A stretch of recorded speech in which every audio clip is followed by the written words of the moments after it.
भारत का सबसे ज्यादा रहस्यमय मंदिर जगन्नाथपुरी मंदिर। ये मंदिर करीब 5000 साल से भी ज्यादा पुराना है और आज मैं आपको बताने वाला हूँ इस मंदिर से रिलेटेड कुछ ऐसी बातें जिन्हें जानकर आपके होश उड़ जाएंगे। लेकिन बहुत से लोग तो ये सोचते हैं कि अरे एक मंदिर ही तो है, ऐसी कौन सी बहुत खास बात होगी मंदिर में। मतलब ये फालतू के गंवार और अंधविश्वासी लोग जगन्नाथ की यात्रा में इतनी भीड़ लगा लेते हैं, नॉर्मल लोगों को कितनी प्रॉब्लम होती होगी, ट्रैफिक जैम हो जाता होगा और ये पूजा पाठ के नाम पर इतना सारा खाना दूध वेस्ट होता है। लोग मंदिर पे इतना चढ़ावा चढ़ाते हैं, इतना पैसा अगर किसी हॉस्पिटल को बनाने में लगा दें या स्कूल बनाने में लगा दें तो ज्यादा बेटर होगा। तो ये वीडियो खासकर ऐसे ही लोगों के लिए बनाया गया है जो इस तरह की सोच रखते हैं। हालांकि तुमने जगन्नाथपुरी पर बहुत सारे वीडियोस पहले से देख रखे होंगे और सब में वही सारी घिसी पिटी बातें बताई जाती होंगी, जैसे कि यहाँ पर मंदिर का झंडा है वो उल्टी दिशा में उड़ता है। ये मंदिर पूरी तरीके से एक साउंड प्रूफ चैम्बर है जहाँ समुद्र की आवाज नहीं आती। यहाँ एक श्री कृष्ण का हार्ट रखा हुआ है जो आज भी धड़क रहा है और उसके साथ साथ एक रसोई वाला फैक्ट जो काफी ज्यादा फेमस है कि भाई यहाँ की रसोई में खाना ना कभी कम पड़ता है ना कभी वेस्ट होता है। लेकिन अगर आप साइंटिफिकली देखो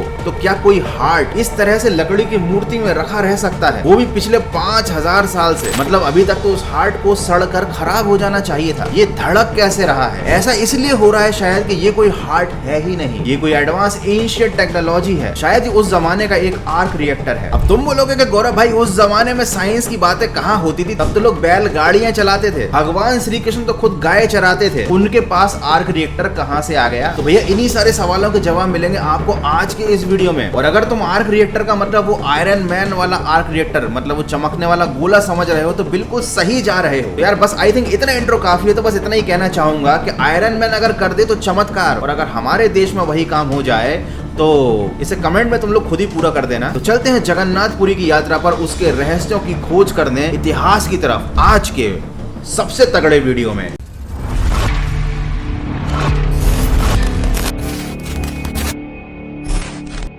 तो वीडियो में आगे बढ़ने से पहले जानते हैं जगन्नाथ का मतलब क्या होता है। जगन्नाथ का मतलब होता है लॉर्ड ऑफ द यूनिवर्स। ये मैंने इसलिए क्लियर कर दिया क्योंकि आज की जनरेशन में बहुत से लोग ऐसे हैं जिनकी हिंदी काफी कमजोर है। चलिए सबसे पहला पॉइंट तो ये है कि जगन्नाथपुरी के मंदिर में भगवान श्री कृष्ण का दिल रखा हुआ है एक लकड़ी की बनी हुई प्रतिमा के अंदर। लेकिन अगर वाकई में ये कोई दिल है तो फिर इसको एक मूर्ति से निकालकर दूसरी मूर्ति में शिफ्ट क्यों करते हैं? क्यों भगवान के दिल को इतना परेशान करते हैं? जो एक बार मूर्ति बना दी उसी में दिल को रखा रहने दो। अच्छा, भारत में जितने भी मंदिर हैं वहां पर जो मूर्तियां बनाई जाती हैं भगवान की वो जनरली स्टोन्स से बनाई जाती हैं, पत्थरों से, या पत्थरों के अलावा अगर कोई दूसरा ऑप्शन होता है तो वो होता है मेटल। लेकिन यही एक इकलौता ऐसा मंदिर है जहां पर जो मूर्तियां हैं वो लकड़ी की बनाई गई है। ऐसा क्यों? जब हार्ट को एक मूर्ति से निकालकर दूसरी मूर्ति के चेम्बर में शिफ्ट करते हैं तब पूरे शहर की लाइट बंद क्यों कर दी जाती है? हार्ट का लाइट से क्या रिलेशन है? इवन ये तो एक हार्ट ट्रांसप्लांट प्रोसेस है ना,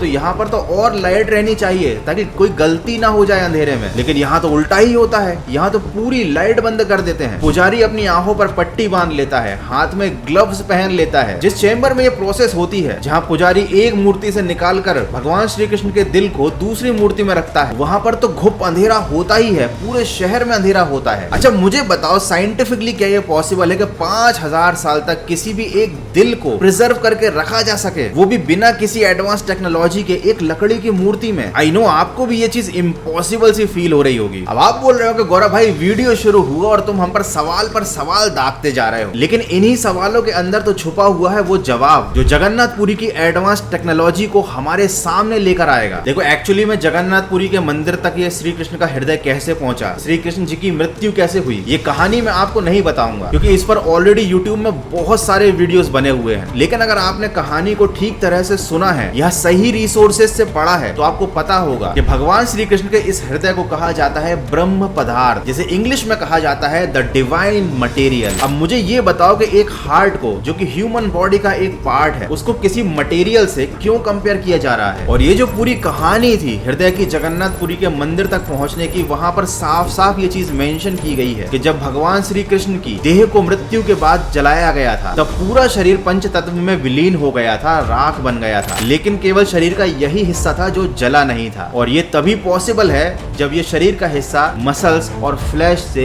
ना बना हो। और एक्चुअली में बिल्कुल ऐसा ही है। ये जो पूरी स्टोरी है इसमें स्पेसिफिकली इस चीज को मेंशन किया गया है कि ये जो हार्ट है, ये जो ब्रह्म पदार्थ है, ये मेटल का बना हुआ था, इसीलिए ये आग से जला नहीं। और इसके बारे में एक खास बात और मेंशन थी कि जब इस पर लाइट पड़ती थी तब ये वाइब्रेट करता था, ये अपने अंदर से एक एनर्जी को रिलीज करता था। चलो मैं आपको सारे सवालों के जवाब फटाफट दे देता हूँ। भगवान श्री कृष्ण का जो हृदय है उसके लिए मूर्तियां बदली क्यों जाती हैं? क्योंकि एक पर्टिकुलर ड्यूरेशन के बाद ये जो डिवाइस है जिसको हृदय मान के रखा गया है, ये जो ब्रह्म पदार्थ है, ये अपने अंदर से एक एनर्जी को रिलीज करता है, जिसकी वजह से मूर्तियों की जो लकड़ी है, जो चेम्बर है जहाँ पर हार्ट को रखा जाता है, वो चेम्बर खराब हो जाता है। ऐसा भी कहा जाता है कि करीब 50 साल पहले जगन्नाथपुरी के मंदिर में एक व्यक्ति ने छुपकर इस हृदय को देखा था और उसने इसका इस तरह से वर्णन किया था कि इस हृदय के अंदर से एक रोशनी निकल रही है और एक सिल्वर कलर का लिक्विड लीक हो रहा है। मुझे नहीं पता ये सिल्वर कलर का लिक्विड क्या है, मे बी ये मरकरी हो सकता है। खैर जो भी हो, इस हृदय से निकलने वाले इस लिक्विड की वजह से और इससे रिलीज होने वाली एनर्जी की वजह से जो आइडल का हार्ट चेम्बर है वो खराब हो जाता है और इसलिए उसको बदलना पड़ता है। ये डिवाइस करीब 5000 साल से लगातार विदाउट एनी एक्सटर्नल इनपुट के चल रही है, ये धड़क रही है। क्योंकि जब मंदिर के पुजारी आंखें बंद कर इसको ट्रांसफर करते हैं तो उनको ऐसा फील होता है जैसे कि उनके हाथ में कोई खरगोश रखा हुआ हो। ये डिवाइस जो है ये धड़क रही है, ये वाइब्रेट कर रही है और जब इस पर लाइट पड़ती है, गलती से छोटी सी भी लाइट पड़ती है तो ये एक्टिवेट हो सकती है, इसीलिए पूरे शहर की लाइट काट दी जाती है। या मे बी ये भी पॉसिबल है कि इससे निकलने वाली एनर्जी की वजह से हमारा जो इलेक्ट्रिसिटी का सिस्टम है उसमें कहीं इंटरफेरेंस क्रिएट हो जाता हो। क्योंकि ये जो हार्ट बदलने की प्रथा है ये तब से चल रही है जब भारत में बिजली आई ही नहीं थी, तब तो लोग दिए बुझा देते होंगे, लेकिन इलेक्ट्रिसिटी आने के बाद जब पहली बार इस हार्ट को शिफ्ट किया गया होगा तब कुछ तो ऐसी घटना घटी होगी जिसने इस मंदिर की अथॉरिटी को यह सोचने पर मजबूर किया कि लाइट बंद करना जरूरी है। और अब आप मुझे बताइए कि एक हार्ट किसी इलेक्ट्रिकल सिस्टम को डिस्टर्ब कैसे कर सकता है, या तारों में बहने वाली बिजली की वजह से किसी हृदय पर क्या ही असर पड़ जाएगा। अगर आप एक इंजीनियरिंग स्टूडेंट हैं और अगर आपने इलेक्ट्रिसिटी के बारे में थोड़ी पढ़ाई की है तो आप बहुत अच्छे से जानते होंगे कि जो भी इलेक्ट्रिकल डिवाइसेस होती है उनके चारों तरफ इलेक्ट्रोमैग्नेटिक फील्ड होती है और दो अलग अलग तरह की इलेक्ट्रोमैग्नेटिक फील्ड्स एक दूसरे के लिए डिस्टॉर्शन क्रिएट करती हैं। और साथ ही इस मंदिर की जो मूर्ति है उन्हें लकड़ी की इसलिए बनाया जाता है क्योंकि लकड़ी एक बहुत अच्छा इंसुलेटर होती है। अगर आपको मालूम हो कि प्लास्टिक, पोर्सिलिन और माइका से पहले एज ए इंसुलेटर लकड़ी को ही यूज करते थे। इवन आज के जमाने में भी बहुत सी जगह पर इलेक्ट्रिसिटी के जो बोर्ड होते हैं वो लकड़ी के ही बनाए जाते हैं। और 5000 साल पहले एज ए इंसुलेटर प्लास्टिक तो था नहीं, तो लोगों ने सबसे बढ़िया इंसुलेटर यूज किया जो थी लकड़ी। ये लकड़ी इस हार्ट से निकलने वाली इलेक्ट्रिकल एनर्जी के शॉक से पुजारी को बचाती है। अब आप खुद सोचिए, ये जो मूर्ति है ना, ये एक इंसुलेटेड चेम्बर है जिसके अंदर एक ऐसी डिवाइस रखी हुई है जो अपने अंदर से इलेक्ट्रिकल एनर्जी को रिलीज कर रही है और उस एनर्जी को कंट्रोल करके रोकने के लिए इस मूर्ति को लकड़ी का बनाया जाता है। देखो, मैं किसी की धार्मिक भावनाएं आहत नहीं करना चाहता, लेकिन मैं भी चाहता तो ऐसे ही वीडियो बना देता कि जगन्नाथपुरी में ये होता है, वो होता है, ये रहस्य है, वो रहस्य है, और इन रहस्यों का पर्दा आज तक वैज्ञानिक भी फाश नहीं कर पाए। और ये जो मैं बातें बता रहा हूँ ना एंशिएंट एडवांस टेक्नोलॉजी के बारे में, ये कोई एविडेंस नहीं है, लेकिन ये बहुत सॉलिड क्लू है। अगर आप टेक्नोलॉजी के बारे में थोड़ी भी समझ रखते हैं तो आप कहीं ना कहीं इन बातों से एग्री तो कर रहे होंगे कि जगन्नाथपुरी के मंदिर में ये जो भी रिचुअल फॉलो किए जाते हैं उनका कहीं ना कहीं साइंटिफिक लॉजिक तो जरूर है। भगवान श्री कृष्ण जो थे वो ह्यूमन तो थे नहीं,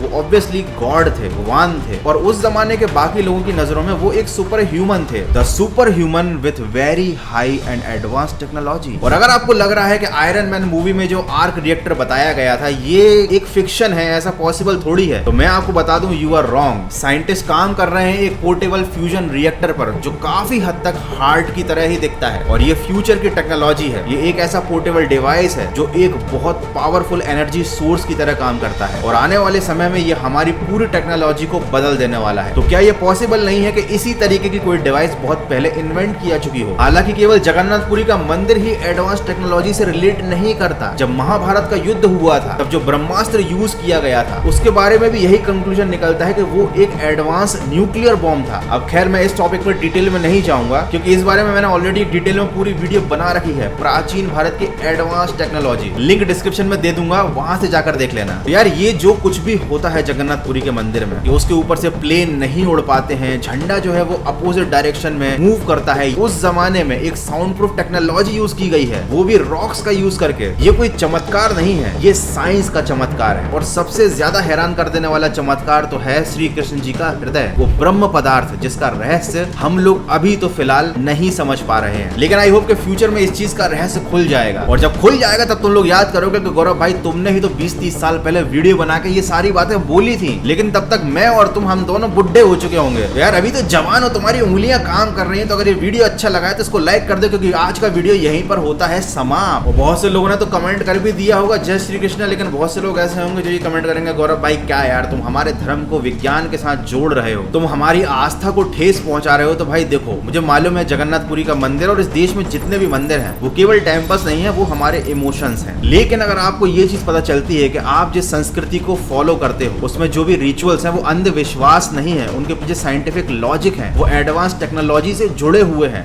ऐसी टेक्नोलॉजी जो फ्यूचर में आएगी, तो ये बात आपके लिए बुरा मानने वाली नहीं बल्कि प्राउड करने वाली है। और जिस दिन भारत देश का हर व्यक्ति अपनी रूढ़िवादी सोच को छोड़कर, अपने अंधविश्वास वाली सोच को छोड़कर चीजों को साइंटिफिक तरीके से देखना शुरू कर देगा, उस दिन हम लोगों को रियलाइज होगा कि हमारे संस्कारों में जो बातें कही गई हैं, चाहे तिलक लगाना हो, चाहे पैर छूना हो, चाहे छोटी छोटी कुछ ऐसी बातें जिन्हें हम अंधविश्वास मानते हैं, वो अंधविश्वास नहीं थी, वो साइंस से जुड़ी हुई थी। यार बस आज के वीडियो में इतना ही। आई होप कि वीडियो अच्छा लगा होगा। लाइक करने के लिए तो मैं पहले ही बोल चुका हूं, अगर नए आए हो, पहली बार चैनल पर आए हो तो भैया सब्सक्राइब करके जाना, क्योंकि आते हैं चैनल पर ऐसे ही एक से बढ़कर एक तगड़े वीडियो। मैं हूं गौरव कटारे, मिलते हैं अगले एक और शानदार वीडियो में।